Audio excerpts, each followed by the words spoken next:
Hello, everybody. Welcome to a very special edition of Talking Away the Taboo. I always say that I'm thrilled to bring on our guests because the reality is that I am thrilled to bring on all of our guests.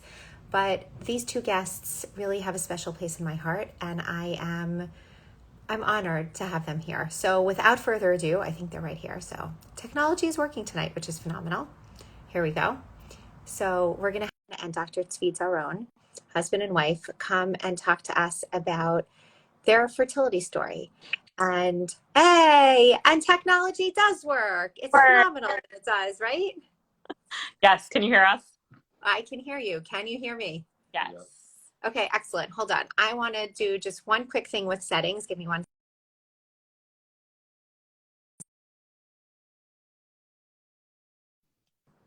No, wait. Hold on. Okay, can you hear me now? Yes, Yep. you cut out for just a second, but you're okay. Uh-oh. Okay. How are we now? Are we good? How's it sound? Sounds good. Yep. Okay. Okay. So, without further ado, I'm really just honored to have the two of you here. I've been in your home, but I got a chance to meet Rachel. I got a chance to meet you. I don't even remember how, a couple of years ago, and you're here now to tell your story. So let's just launch right into it. Please introduce yourselves. Tell us how you met. Give us a little bit of like the love story background and sort of the introduction to how this fertility story started. Okay, so as probably most couples have, we have different stories of how we met. But I'll tell the boring story, which is that we met through friends. I grew up in Florida, in Miami, and Svi grew up in New York, but went to medical school in Florida. And so we met through friends. Um, and We met at a time when I was 20 when we met. I was very young. Marriage was like not on my mind at all. And Svi was a confirmed bachelor. He was never planning on getting married, never planning on having kids, and that of course threw me for a loop a little bit. But I was like, I'm 20, we're having fun, doesn't matter. And a couple of years went by, and things changed, like things do. And Svi, decided he wanted to marry me, and I was ready enough at the time, and so we got married. Um, Hold but on, hold on, hold on. Svi, we need your version of this. Like, you can't just let her talk the whole time. I need your Well, version. that's pretty similar. Yeah, I kind of felt like, marriage is a losing venture. we're Um, starting off on a good note here. I still, yeah, I still think it is a losing venture for a lot of people, actually. But I changed my mind for myself. I felt like it was a good idea to do with her once we knew each other for a couple of years. But the rest is pretty much as she told it. There's another version that I just won't get into, but That's the next live. sure. Yeah, but we come from pretty complicated family backgrounds. Between the two of us, we have 11 marriages between among parents. So a lot a lot of we'll say marriage related baggage. So we went into this very much with open eyes. A lot of our friends at the time thought they were crazy for signing a prenup, but we were just very, very realistic. And that is probably what will come through this whole discussion is we are very, very pragmatic, realistic people. Um, and when we got married, I actually was on the same page as Svi about his position on having kids, and we together were not planning on starting a family, which is obviously very unusual in the frum world.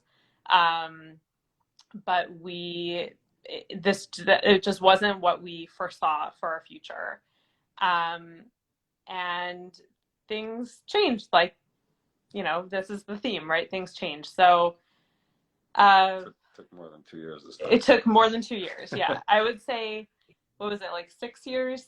5, 6 years we started talking about it. yeah, 5, 6 years we started talking about it, and then it took another couple of years before we actually decided to like, okay, we're ready to do this. Um, and you know, that kind of even coming to the decision, like when I think about our fertility journey, I actually think that it started long before we even made the decision to start a family. Well, So, we also, so yeah. go No, ahead. Go ahead. we also started having a clue that there might be a problem before we actually firmly made the decision. So that's part of the story too, actually. Okay, so let me. I'm just gonna ask you one question just about this.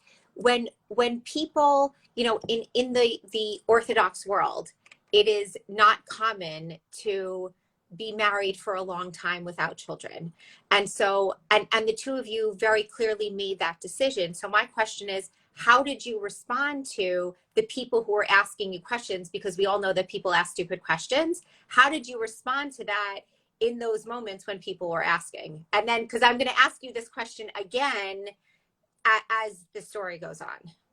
Yeah.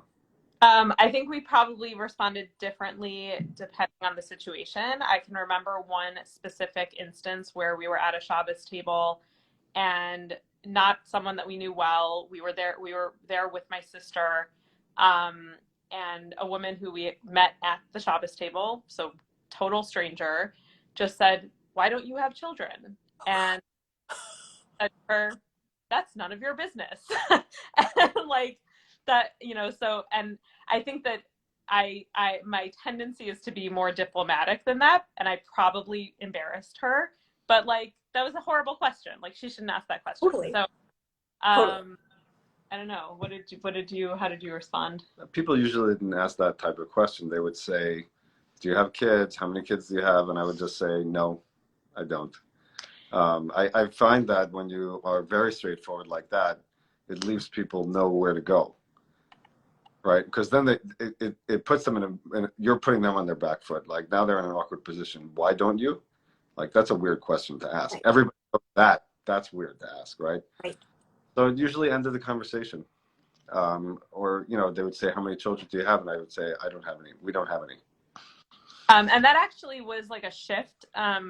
You know, something that I was very cognizant of, like before we made the decision to start a family, was when people would ask, I would say no. Like Svi said, you know, do you have kids? No.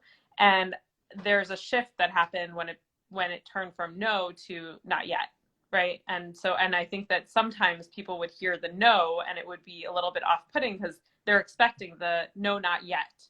Right. And there was a shift that happened for us.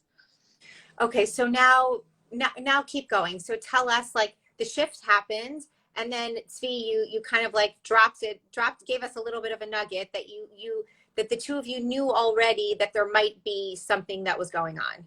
Yeah, so I'm a doctor. I was having some symptoms, which I think probably I will not get into. And I didn't know what was wrong, but I knew that I should be checked out, and I knew kind of how to start checking myself out, let's just say. I didn't do it myself. It's not really good practice to do that. But I went to a friend of mine, and she ordered some labs. And I had some lab abnormalities that suggested that there might be a problem. So if there's anybody on here who's already going through this, my FSH was sky high. So, you know, whether you're a man or a woman, that suggests that something is not right, right? The brain is signaling, you know, very hard to make those eggs or sperm, as the case may be, usually because you're either not making any or you're making very few or something along those lines.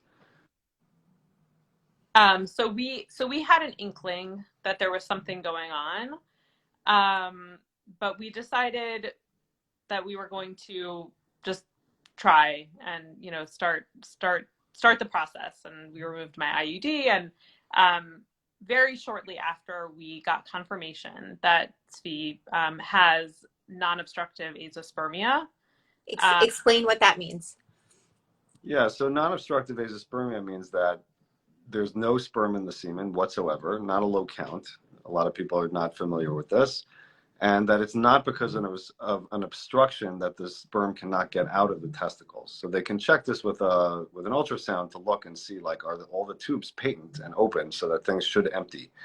So that diagnosis is made with a semen analysis and an ultrasound. You put the two of them, know what's going on. So I knew that. We still actually don't know why, still till today. So I don't have any of the, there are genetic abnormalities that they can test for and things like that, which I actually do not have. And before we just continue just for a second, so you found this out, and how did you guys feel about that? Yeah, I mean, we were bummed out, to say the least. Um, so then it's sort of like you have to kind of like figure out like what are you going to do next, and navigating things is actually not so easy. And interestingly enough, even as a doctor, it's not so easy because it's kind of like a field that sits out on its own. And the reasons for that, I think, are twofold. One is that people don't talk about it, right? So like even, many other things, people are sort of like, oh, I have, whatever the case may be, oh, I, go to this guy I know, or my uncle went to whomever. People don't talk about this. The second reason is that as a physician, it's kind of like one of those areas that if you're not involved in it, you really don't know that much.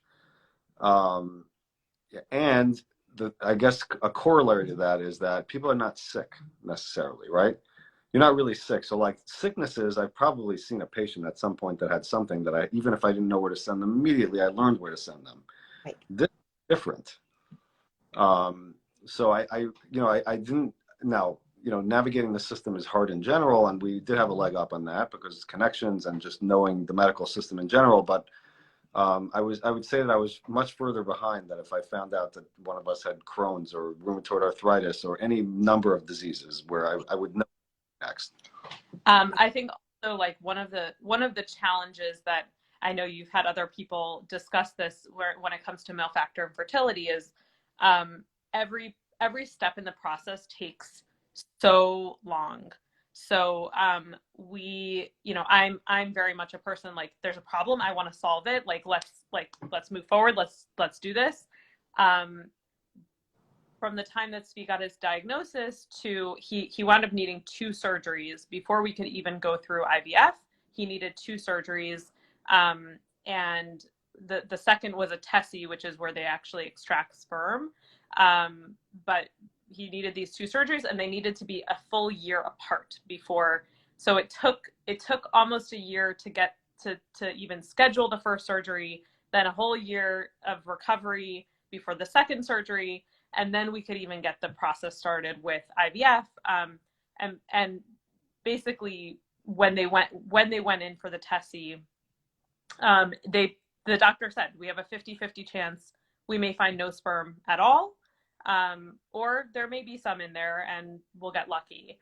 And thankfully we got lucky. They were able to get 6 vials of sperm total. That's not a lot. So for anyone who like doesn't know, a normal in a normal situation, I mean, it's like tens of millions of sperm, right? And in this case, we had like in the thousands.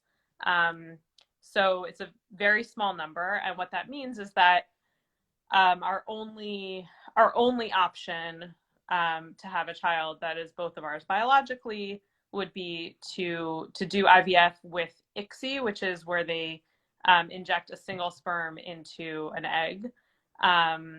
And so I don't know if you want me to like go into our kind of process, everything that we've gone through until now, but give us a couple of minutes just so people understand.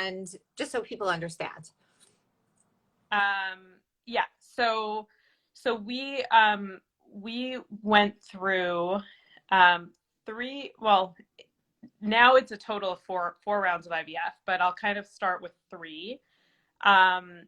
And each round, basically, we had a very similar result, which is they were able to get a good number of eggs from me. I was very young when we started this process, relatively. I mean, I think many women going through fertility treatments are in their late 30s, early 40s. It's not uncommon, that's probably the most common demographic.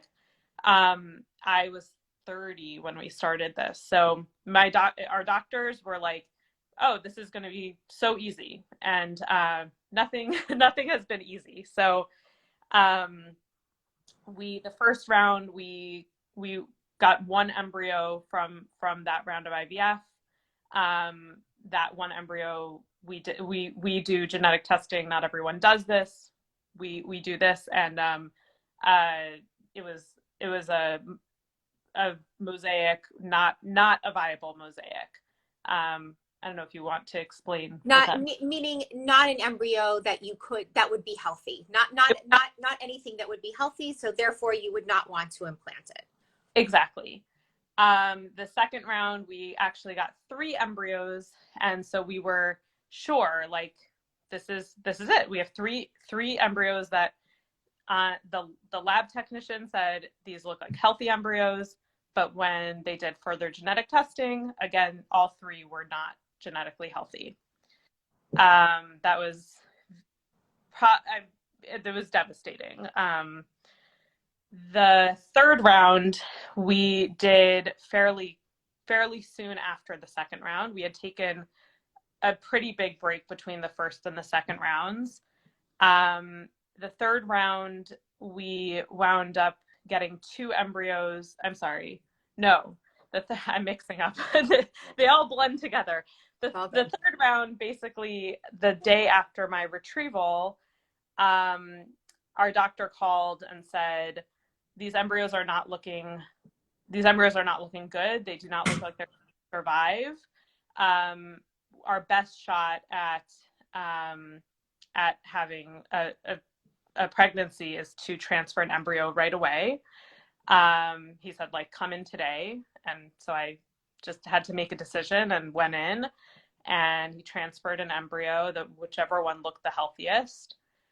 And I did wind up having a positive pregnancy test 2 weeks later. I was shocked. It was not expected by any means. And then I think it was by the next test, I had lost the pregnancy. It's like still there's a lot of trauma related to that. Rachel, and I'm going to share after this live, you wrote about your miscarriage. It happened, that was last year on Purim, if I remember correctly, right? Right. So Rachel wrote a haunting piece that I'm going to share with all of you after we finish this live. I'm not delving further into that now, because you and I, all of us, could spend an entire live and just talk about that. But I want to just, to have the two of you finally get to that place, and you had multiple rounds and multiple procedures and so many years and so many things and so many hopes and dreams dashed, and finally something, and so talk to us, both of you, about just where you were holding emotionally after that happened, through the processes of the other treatments, the other IVF cycles that had failed. Where was your head? Where were both of your heads at this point? Should I start or should you? Well, I'll talk about it. It should be no surprise that people are not always feeling the same way, and they're not always in the same place. Men and women are different on average. Any 2 individuals are different, and people have different motivations for things. Rachel felt like she could not do this again. And, I felt like I still have sperm. And she said, we can do something else, you know what I mean? And I said, why would we do anything else? So it caused a certain amount of friction between us for some time, for probably some months. And that's where we were at that time. I like to put it less lightly, I guess. I was a mess. I would say it took me at least 8 months to really start to feel like myself again. I have a history of depression and anxiety, and those really, really, really reared their ugly heads during basically that last year. It really took me a lot to come out of it.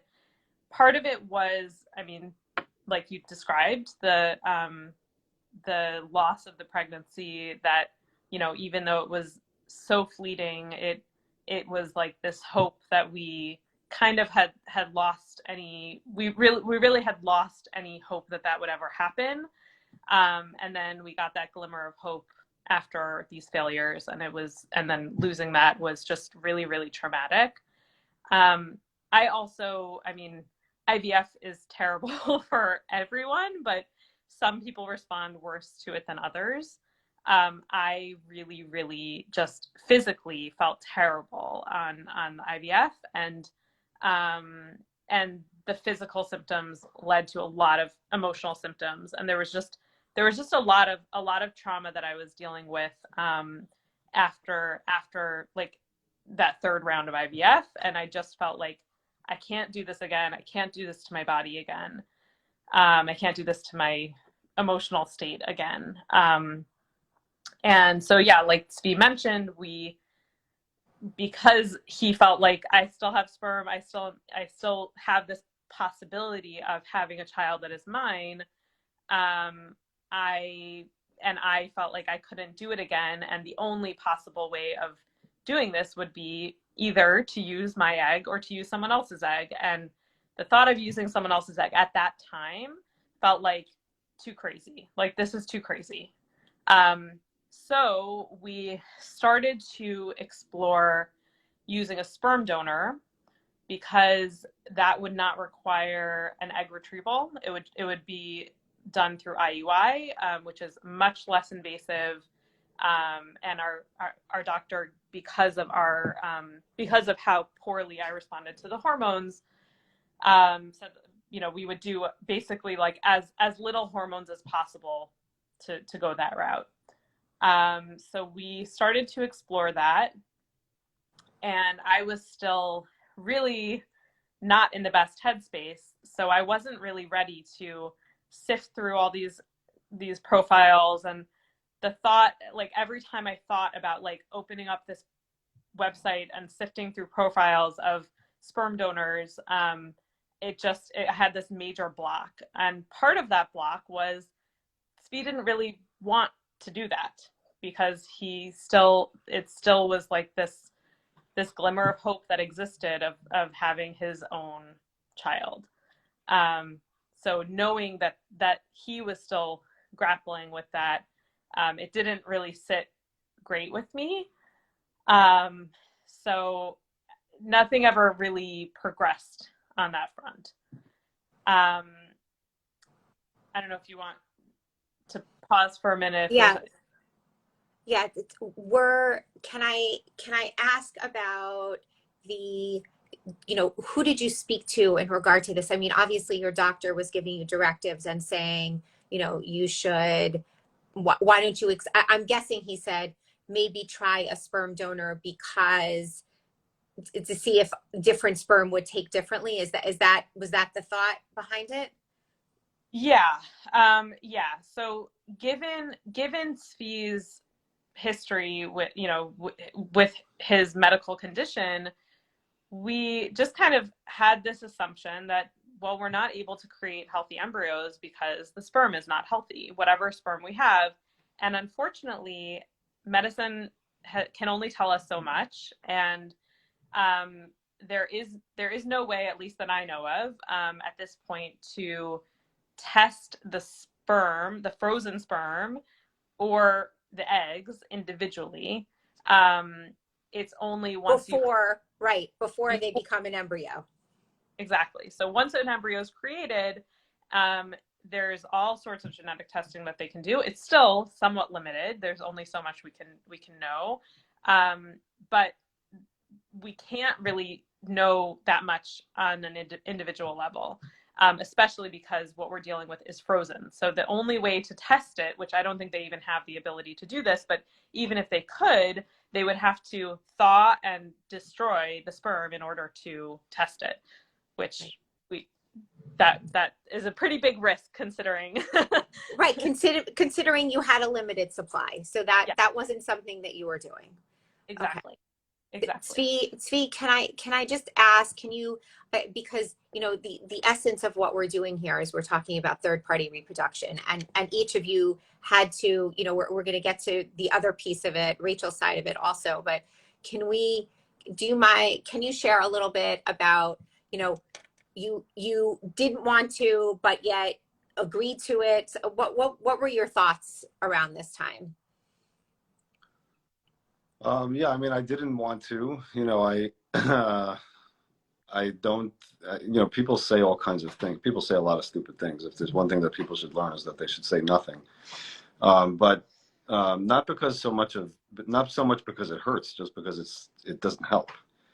I think it hurts some people. I'm not that guy. You know what I mean? Like, I don't care. I can also tell people to stop talking, but some people cannot do that. And I think that that's something that people should learn.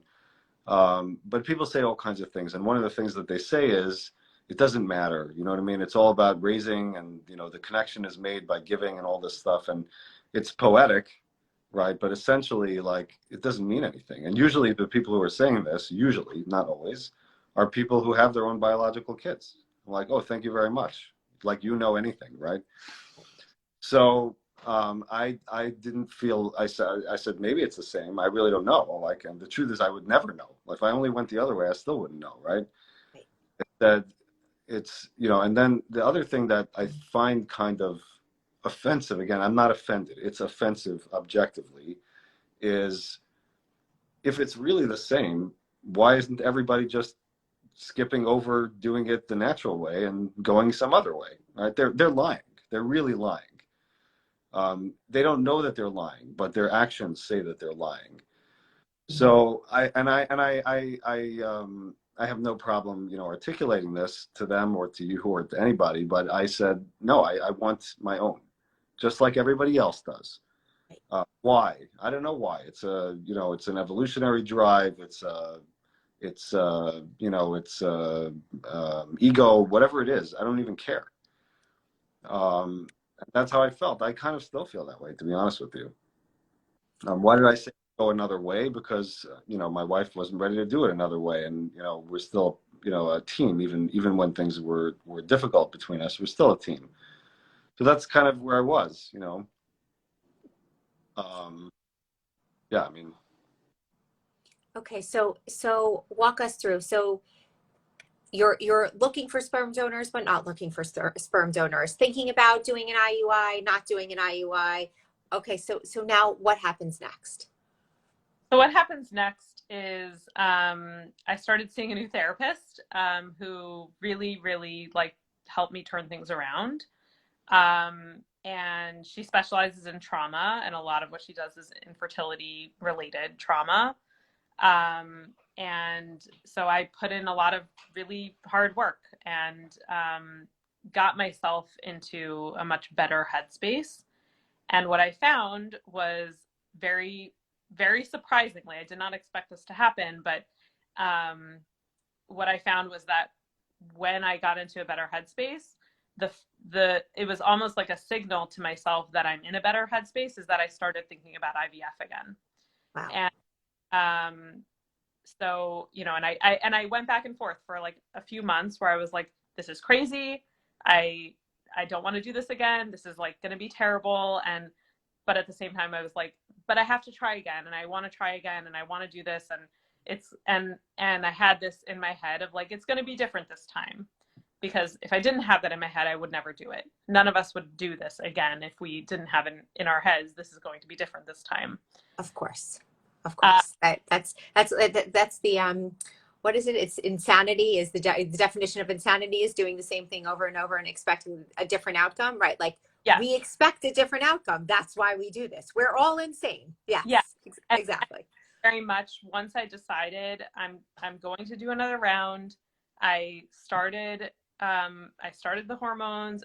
The fourth round, like my physical symptoms were much better than the third. The third round was like a terrible, terrible, terrible experience, like from start to finish. Like my doctor had put me on this much longer protocol. So I was on hormones for, I think it was about 6 weeks total. It was horrible. I had like musculoskeletal pain throughout my body. It was like everything about it was terrible. The fourth round really was not terrible. It was manageable. It wasn't fun, but it was manageable. But the whole time I was like, oh my God, I'm an insane person. Like, I can't believe I'm doing this again. Four times. This is crazy. And knowing that like there are women who go through this 10 times, but like, it just felt really, really crazy to me. And I think I said those words to many people, probably to you also, like, this just feels crazy. And we, insanity is doing the same thing and expecting a different result. And we did not get a different result. We got 2 embryos that barely made it. They made it to the point where they, were able to be biopsied and sent out for testing. And they were not healthy. So and can I just be just nitpicky here? This was a cycle that you did with Zvi sperm or with donor sperm? With Zvi sperm. Yeah. So this was really like, okay, this is our last time. We went into this saying this is our last time trying with Zvi sperm. We still have 2 vials left. So if anyone's keeping a tally, we started with 6. We went through 4 rounds of IVF. So we still have 2 left, but we were like, okay, if it doesn't work this time, like this is just crazy. And like, my body cannot go through this anymore. But we got the same result. And there was like a week where we got the news from our doctor, and it was about a week later. He said that he wanted to talk with the team to kind of try to figure out what's going on, see what everyone thinks. And then about a week and a half later, he called us and we had a much more in-depth conversation. So in that like week and a half period, we were continuing with this assumption that this is a problem with the sperm. This is not a problem with the eggs. This is a problem with the sperm. But rather than going the sperm donor route, what we decided that we were going to do, and I don't think you and I even discussed this, but we decided, you know what, we're going to go with donor embryos. That felt like something that, I don't know, it just felt different. It felt more palatable. Our doctor had kind of like hinted that there might be a problem with the eggs, like in his opinion. So I was like, I don't even want to like, I don't want to put my body through more than it has to go through with this like possibility. So we started exploring donor embryos, which is a much more complex area. And in that, it was only about a week and a half that we were like really exploring this. And then we had this conversation with our doctor, and he said, I actually think that the sperm is doing its job. It's fertilizing the eggs. You're winding up with a certain number of embryos, but the eggs are not able to keep up, and the embryos are not forming into healthy. All of this, I say with like, it's all conjecture, like there is, like I said earlier, there is no way to test the eggs and know for certain. But if there's a possibility still that the sperm is healthy, whatever we have, and there's a possibility that we could create a child that is one of ours biologically, then we decided that we're going to go down that road. So that's kind of how we wound up going down the road of egg donor, which is a very different process actually, for people who are like not sure about how this works, looking for an egg donor is actually a lot easier than looking for a sperm donor, but more expensive. but much more expensive.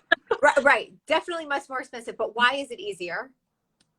So because it's much more expensive, I think that's why they provide a lot more information. So you have like first of all, you have pictures of the women who've donated their eggs.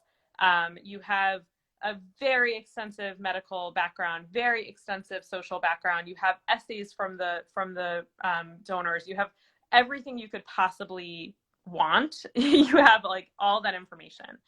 When it comes to sperm donors, there is some banks provide more information than others, but you almost never have a picture. Like there's a lot of them only provide very limited information, and it's just it feels like a little bit riskier in a way that you don't totally know what you're getting. So for the listeners, it's not totally risky. They do things like they test for sexually transmitted infections. So it's not like the Wild West, right? If anybody's thinking about doing this, but yes, but there is somewhat less information. The process, I had spent some months, like at least somewhat looking into the sperm donor thing, and I will say that it was a much easier process looking for an egg donor, and this is we are talking in the midst of this happening. We don't know how this is going to shake out. We don't know what the end result is going to be, but that's kind of where we're at right now.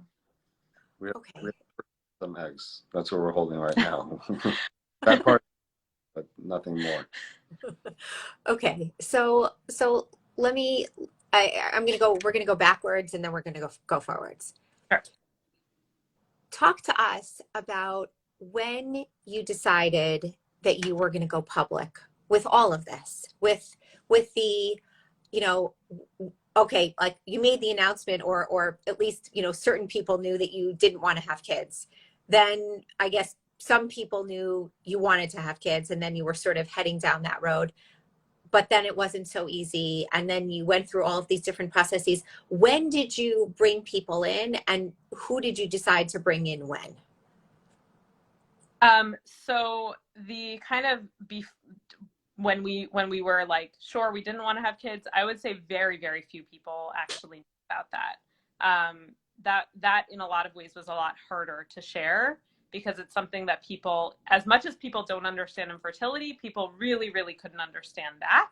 And I will say, like, I still am a very firm believer that people should have that choice, and that it is not the choice to have children is not right for everyone. And I think it's really unfortunate that as a community we have this tendency to like shame people for making that choice.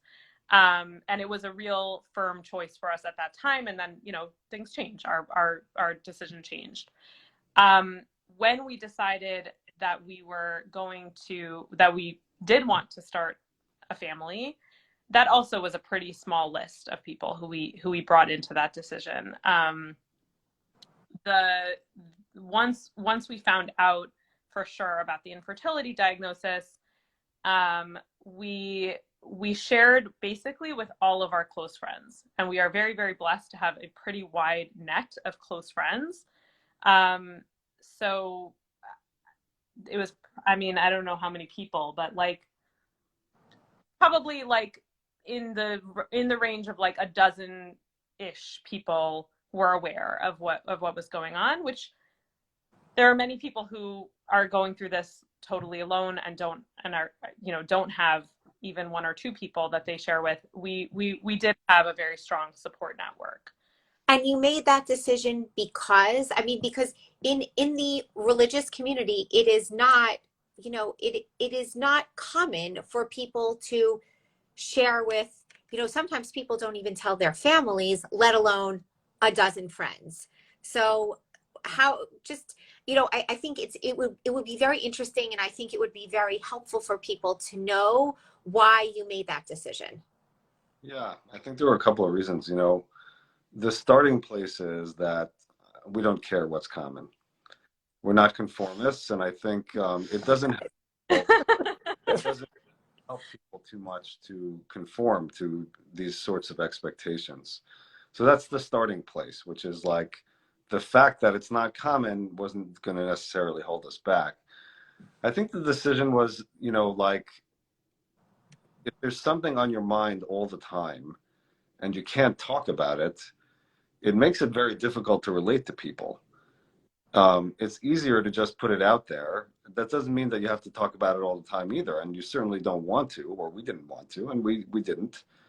But it's more uncomfortable to not talk about it than it is to talk about it. The other reason I think is you want support, right? People talk about all the things that they're going through that are challenging, and I think that was similar for us, right? We wanted our friends to just have solidarity with us. And therefore, we told them about it. Just like people talk about when their parents are sick or their kids are going through a hard time in school or they're having a hard time at their jobs.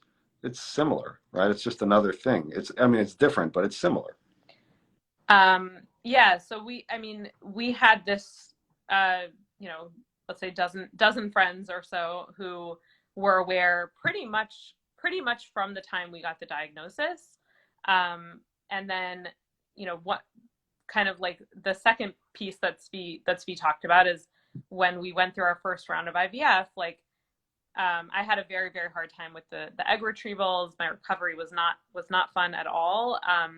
And, I had a group of friends who, for every one of the 4 IVF cycles, they made us Shabbos, and they just like came together and made us Shabbos. And it's like, it's such a small thing, but so big, and it's so meaningful. And I think about, like, if we hadn't told our friends that we were going through this, like, where would that have left us? Like, we would have been alone, and like, we would have been okay, right? Like, we would have just gotten takeout. It's not a big deal, but it means so much more to have that. I want to add, the most basic thing is nobody gains. Nobody gains. You don't gain, and they don't gain either from not knowing. So what's the benefit? Now, that's not to say that somebody who makes that choice because they feel more comfortable with their privacy, that's totally fine. But if you don't, then you should ask yourself why you're holding it back. I love it. I love it. You're right. Nobody gains. It's just, yeah. Okay. But so now I'm going to push again and say there's a very big difference between the dozen people and then I'm going to now start writing articles for Feller, right? There's a big difference. And then the multiple pieces that each of you have written. So talk to us about where that shift happened and how that happened. So Who wrote the first piece? I wrote the first piece. Okay. Yeah, I wrote our like coming out piece, as it were, which Amy shared earlier. I wrote it. It was basically like very early days of COVID, and it was shortly after our first round had failed, and my writing is my way of coping. That is like, I'm a writer professionally, personally, and like, that is how I cope with just about everything in my life. And so I wrote a piece, and once I wrote it, I felt like this has to go out into the world. And I toyed with it for a while. I really struggled with the yeah, I struggled with that. I said, as soon as this goes live, like, our lives are under a spotlight and everyone is going to know our business. And that was a very, very hard decision to make.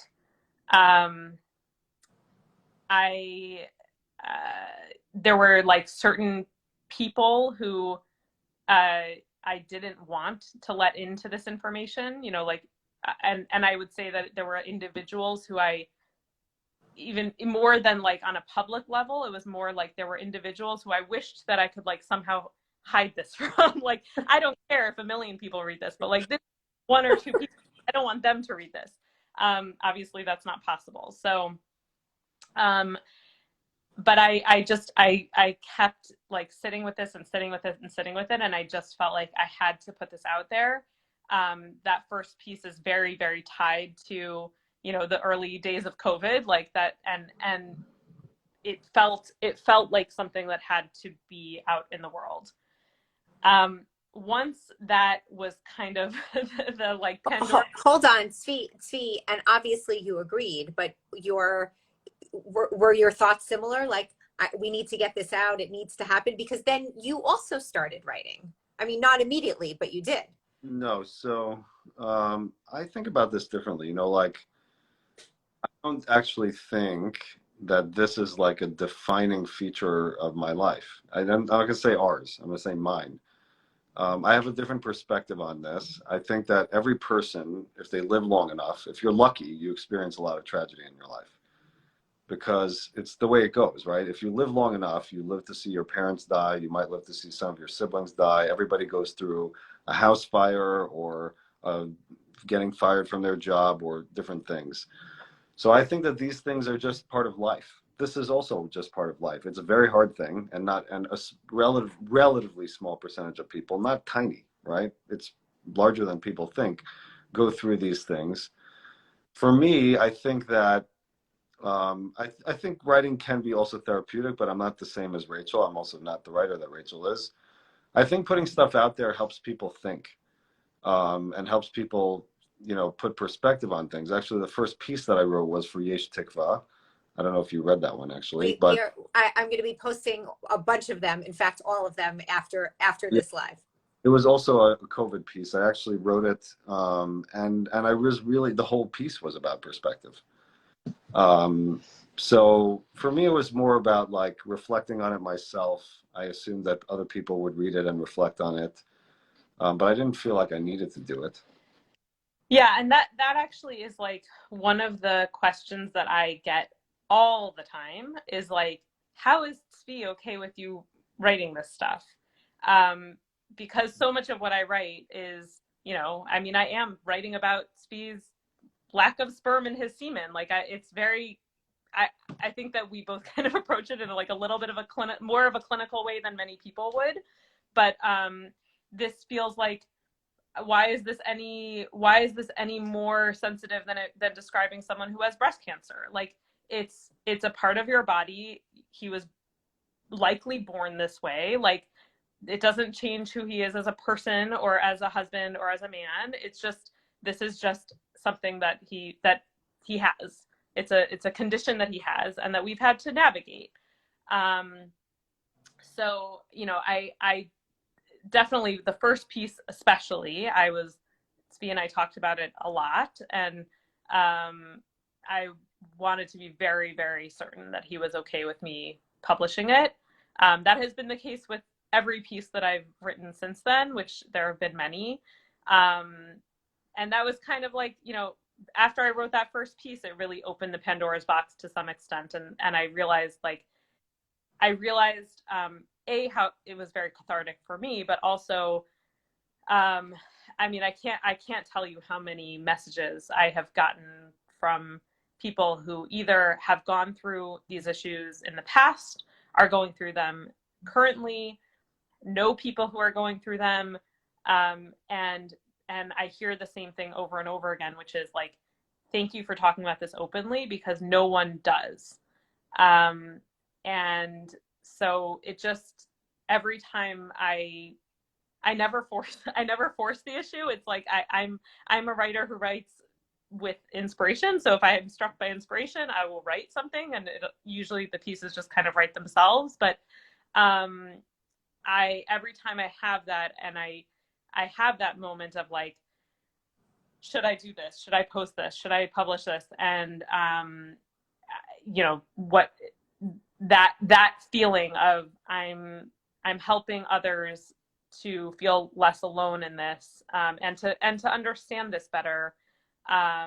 always kind of pushes me to publish. I have yet to write a piece that I decided not to publish. And then someone asked me recently, how do you feel after you write one of these pieces, like good, bad? And I said, it's a mixture. Like I always have that like pang of regret after I publish a piece, and I say like, and I feel very exposed, and it's not, vulnerability is uncomfortable. So that is there, but I would say the good outweighs the bad. Look, I mean, for the fertility community, for the Jewish fertility community, the writings are, they live, right? They sit and they live on the internet, and people can come back to them and people can find them. And anytime someone is searching one of these terms, it comes up. And so it's scary to put yourself out there. Absolutely. But let me now, sort of as we arc towards the close here, and the topic of tonight and the topic of this week that we're talking about here on I Was Supposed to Have a Baby is third-party reproduction. So, each of you have spoken, each of you have had your own sort of moments and pieces where you had to grapple with that there would be some element of your child that may not be yours. Can you tell us, like, and you've spoken a little bit about it already, but can you, each of you, give us like, what was the hardest thing about coming to terms with that, and how have you coped with coming to terms with it? And Svi, I know you're not there yet, but there were pieces, and you may never be there. So I use that word yet, and I immediately want to reel it back into my mouth, because you may never get to that point, but you've had to think about it. So I'm floating the question to both of you. I think, for me, there's a couple of things. I'm not going to spare the listener, because I don't think that helps anybody either. One is that the devil you know is often preferable to the devil that you don't. So everybody has things in their family that they may say, oh, that's actually scary. I'd rather not have that, right?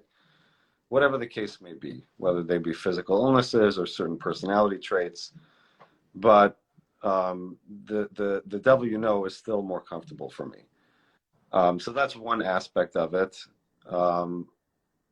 Another aspect of it is just, I mentioned before, there's like a biological drive, in terms of, and then there are other things. There are certain traits that I would like, from my family. I think, the struggle with it is basically, at the end of the day, all of it is unknown, right? Whether it's yours or not, you could have a sick child, you could have a child that has learning difficulties, you could have a child that winds up hating you, right? These things happen. It doesn't make a difference how you do it. So, part of trying to come to terms with it, which, as you mentioned, I haven't done, is knowing those things, reminding myself of those things, that it's kind of not really up to me anyway how things work out. And I think it's probably one of the things that's most uncomfortable for people, not only in the infertility journey, and this is another reason why I chose to, contribute to the writing, because I think that when you write about struggles, people who are not dealing with the same thing can still learn something from it. We are often have the illusion that we are controlling things, but we never are. It doesn't even matter if you believe in God or you believe in nothing. Either way, we're not controlling things. So you kind of remind yourself of that, and then you say, well, what is my path going to be forward? Am I going to choose to throw my hat in the ring, or am I going to sit on the sidelines? I'm not a sit on the sidelines type of person. Well, now then I have to make a choice. I know that's not a straightforward answer, but that is the answer.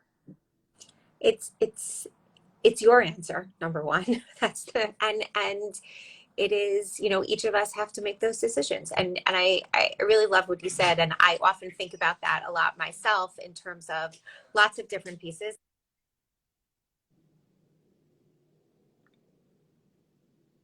Welcome to real life. Rachel, start talking and give your answer, and I'm just going to mute myself. Give me 1 second. Okay. So, for me, like, especially throughout this journey, we've had this assumption that, why would there be anything wrong with my eggs? Like, my eggs are young and healthy, and like I've produced a lot for each IVF cycle, and learning that there may be an issue with my eggs. Definitely, like, it was a very difficult thing to come to terms with. I think probably I still haven't totally come to terms with it. A lot of this has happened. The story has progressed very, very rapidly. As you said, you'll share our pieces in that like week and a half period where we're waiting for news. Svi wrote this beautiful article the day for the Jewish Fertility Foundation blog, the day after we had that initial conversation with our doctor, saying, basically writing about how he will never have a child that's biologically his, because that was the assumption that we made. And then a week and a half later, when we got different news, I wrote my piece, and my piece actually wound up getting published a couple of weeks before Svi. So it tells like a very different story. And this is the reality, is that like the story is changing very rapidly. But I think that this is one of those areas where there's probably a more typical like male-female split in how we think about this issue. Which is like, ultimately, I think, if things go as we hope that they go, I will carry this child. And I don't know how I could go through that experience without feeling like I'm this child's mother. There is obviously a big part of me that, is kind of, that thinks about like, this child will not look like me. This child will not have my genetic material and the traits that I bring to the table from a genetic standpoint. But I'm also a big believer in I would say in the like nature versus nurture arguments, I probably lean more on nurture. I am very much the black sheep of my family. I am like nothing like the white sheep. The white sheep, sure. But like I think that the genetics is not the whole story. And so that's kind of how I feel about it. I think that ultimately, if this works out, I do feel very confident that it will make a difference in the end.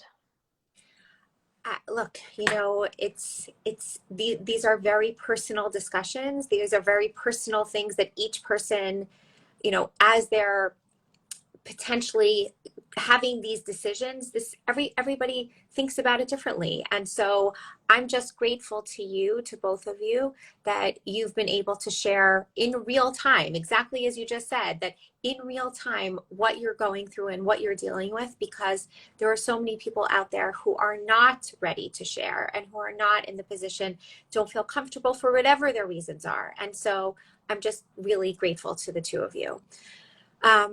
So to sort of round this all up,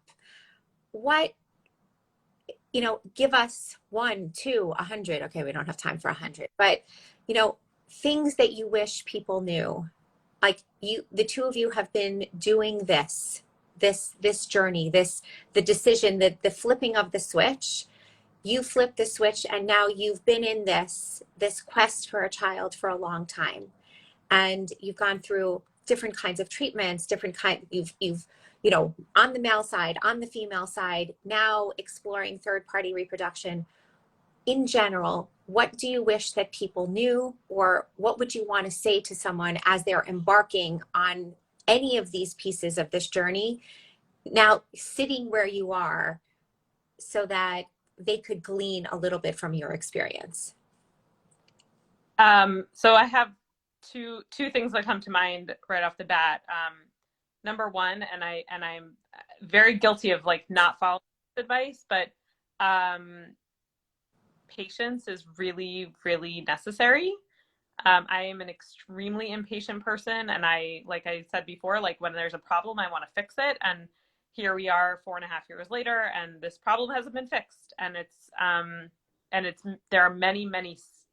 For some people, there's one round of IVF and you're done and great, and or you maybe not don't even have to go through IVF. And some people have an easier journey than others, but I would say, uh, on balance, it is not a smooth journey for most people.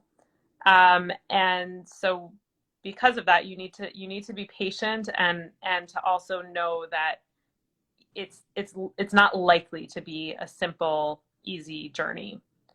Um, the second piece that I would say is that people are going to say really stupid things. You talk about this all the time. People are going to say really stupid things. Some of them are the most well-meaning people you could imagine.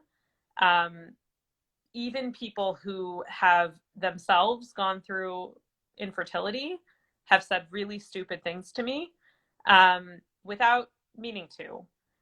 And it's important to try as best as you can to maintain a thick skin, and just know that like people are going to say stupid things, and as much as possible you need to just kind of let that roll off of you, because I think the biggest thing is that every person's journey is so individual, and the way that you feel is so individual. And so the experience that someone else had, even if it looks like yours on paper, is very, very, very different. So just know that your experience is valid in the experience that it is. Beautiful, beautiful. Thick skin. I wish all of us had a little bit thicker skin. Svi. Yeah, I mean, I think related to that, and this is not only about fertility, which I think is it's almost like everything. You have to know what is yours and what is other people's.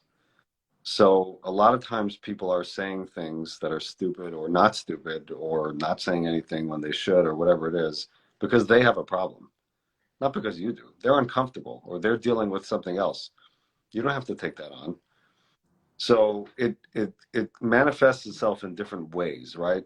That may mean that if somebody says something that makes you uncomfortable, you just tell them. Say, hey, that wasn't cool. Or it may mean you ignore them because you just assume that's their thing. Like we have a problem in today's society where we get confused about and we take on other people's feelings and problems. And we should not do that. You know what I mean? Like if somebody else is uncomfortable with the topic, I don't care.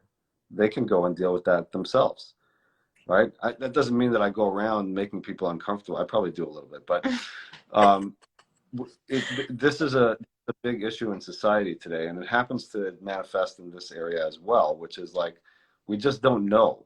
Are we upset because you know because the feeling is uncomfortable in the room? Are we upset because we're upset? Are we worried about making somebody else feel uncomfortable when they should take care of themselves? Like figure out where you end and other people begin. And just once you know that, a lot of things become so much clearer. Most of us are not good at this at all. It's causing many, many problems in the world, people being insensitive about infertility, actually. But it happens to manifest in this area as well. One thing that I wanted to add to this discussion about third-party reproduction is, because I've heard this at least to some extent, thankfully not a lot, but at least a little bit, is the line, which I've heard throughout this journey, but the line of "why don't you just adopt" is much more common when you're discussing third-party reproduction, because people say, well, if you're considering someone else's genetic material anyway, why don't you just consider adoption? I'm not going to get into like all the reasons why that's a ridiculous thing to say, but horrible thing to say, and you should never, ever, ever say it. but Yes. keep going. And you probably have like dozens of videos on why that's a terrible thing to say. So I won't get into that, especially because we're short on time. But I think that it relates to what Svi is saying, which is that people say things like that because they are so uncomfortable with the idea that you haven't found your happy ending. Like, and so it's coming from a good place, but people are supremely uncomfortable, as uncomfortable as I am with like not solving problems. Like, people in general are really, really bad at this, like sitting with discomfort. And when people hear about our discomfort, which we are very open about, they can't help but like propose a solution. And for people who do not understand how very complex and all the other aspects of adoption, like people who don't understand why that's a stupid thing to say think that it's like a simple solution. So that's just like one last thing of that I wanted to mention. I think you hit it exactly on the nail, because when you adopt, you are handed a child, and if your problem is not being able to create a child, then you can just be fixed by being handed the child. Yeah, it's the ultimate fixing of a solution, fixing as the solution, as opposed to listening, holding space for people, giving empathy, and all the things that are necessary. Not to the fact that, like, you know, Svi has a coworker, for instance, who just adopted a baby. It took him 4 years to adopt a baby. Like, this is not a simple solution that you can just like Correct. And it's fixed. So correct. And that was like the live that we did on adoption, you know, however many months ago. But yes. Okay. Rachel, Svi, thank you. Thank you so much for sharing yourselves in real time here. This is incredibly invaluable for people. People need to hear this. They need to hear real voices. They also need to read. And so I'm thanking you also for all of the works that you have written. And I'm also thanking you in advance, because I'm sure there will be more coming at some point. But people need to hear in real time. They need to see faces. They need to hear intonation. They need to hear expressions. They need to hear all of these things. And the two of you offer an incredible perspective, because you're holding in the space right now of uncertainty and uncomfortability, and you're being extremely vulnerable here. So thank you both very, very much. Can I ask, can people reach out to you directly if they want to talk? yes, Sure. absolutely. You can put Svi does not use Instagram, so I figured, but I tagged him anyway. So yeah, but you can certainly, people can reach out to me, and yeah, I'm happy to. And if anyone has questions for Svi, I can direct them to him as well. Okay, perfect. Thank you both again and again. Everyone, I will be sharing the articles that both Svi and Rachel have written right after this live. And the Jewish fertility community thanks you both so much. Thank you, and thank you for all that you're doing. Okay. All right. Good night, everybody. We'll see you soon. Bye-bye.